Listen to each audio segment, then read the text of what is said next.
Just a short trip from London and you're in Kent. Watch how we spent 2 incredible days in this underrated and insanely beautiful gem. We drove around an hour out of London to spend 48 hours in the Kent region. Kent has so much to offer.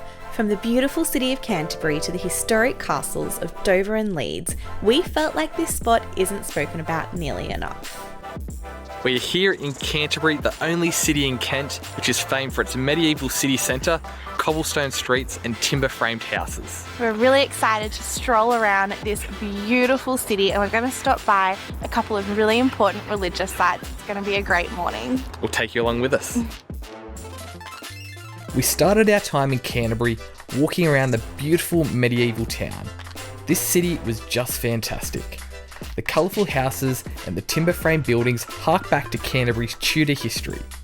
We stopped by the infamous Leaning House, which is now home to a really cute bookstore, and had a sneaky bite to eat at the Cornish Bakery.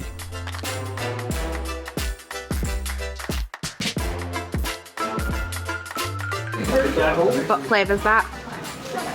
Bacon, leek and onion. Yum. So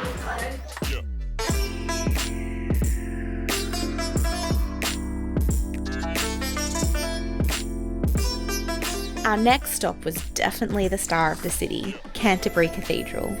This building is one of the oldest and most famous Christian structures in all of England. It is particularly famous for being the scene of the infamous 1170 murder of Archbishop Thomas Becket, which has made it a significant pilgrimage site. History aside, this church was just breathtaking. We absolutely loved our hour walking through and listening to the fascinating audio guide.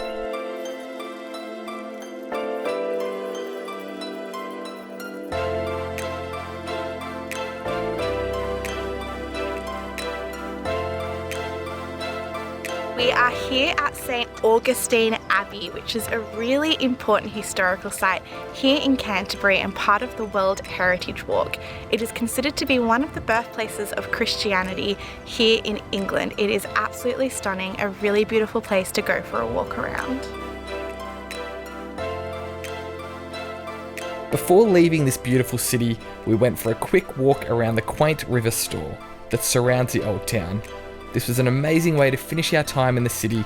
The little bridges and stone buildings on the river really do add to the city's charm. Next up, we headed to a castle known as the Key to England, Dover Castle. Sitting up on the iconic white cliffs of Dover, this castle is one of the most important fortresses in England and was an absolute highlight of our time in Kent.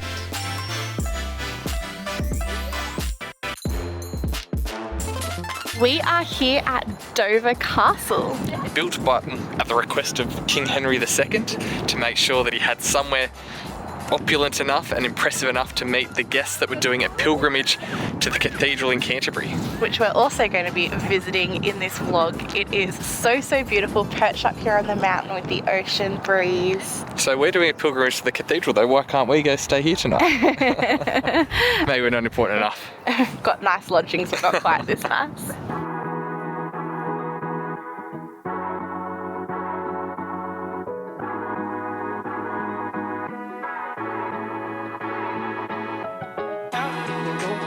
We're at the cliffs of Dover and I'm a little bit terrified because I'm very scared of heights and they reach up to 110 metres. I'm completely blown away. I wasn't expecting to be so in love with the view. The white chalky cliffside against the black sand and the blue ocean. It is so striking and so beautiful. Perfect way to end our day here in Kent. It is just so amazing here looking at the beautiful views of the White Cliffs of Dover while the sun sets. It's a great way to wrap up our first day in Kent. I'm absolutely obsessed with Kent. We've only just scratched the surface and I'm really excited for our first British pub meal tonight. I'm starving, I can't wait. Very excited. Bangers and mash, fish and chips. I might go for pizza. What a waste.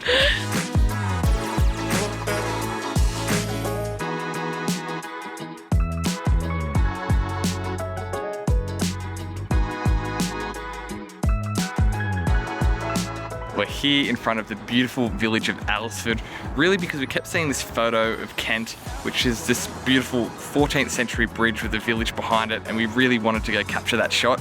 It took so much research, but we found it and we're here, and it was definitely worth it. It's such a cute little village.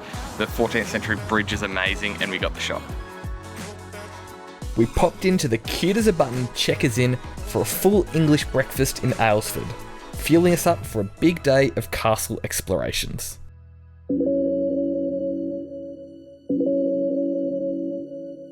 Oh my goodness, the grounds of Leeds Castle were insanely beautiful. The moat surrounding the castle adds so much beauty to the vista, and the little streams and stone bridges feel like they're straight out of a fairy tale.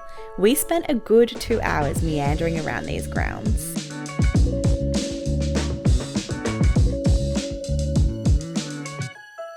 The interior of this castle was just as impressive as the exterior.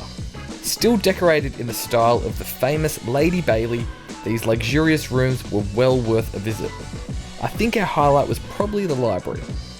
We are here at Leeds Castle, which is one of the top things to do in Kent. The castle itself is gorgeous, but the grounds that it's set on, over 500 acres of Kentish parkland, are so beautiful and immaculate. And it's got such an interesting history. It was bought in the 1920s by Lady Bailey, but it had 5 or 6 of the English queens here. I'm going to say 6 after you just did that tour, but I could be wrong. Including Catherine of Aragon, who was King Henry VIII's first wife.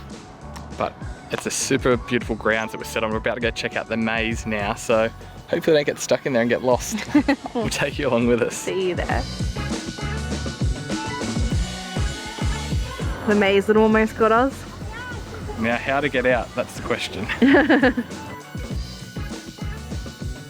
Let's get started. I genuinely don't know. I didn't see the exit at all when we got lost. Maybe we won't make dinner. Let's go get started.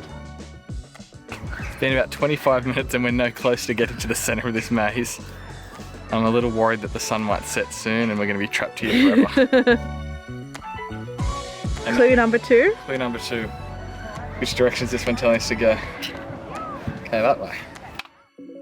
And that's a wrap on our unbelievable Kent adventure. We hope you enjoyed exploring this hidden gem with us, and make sure to check out last week's Rye vlog.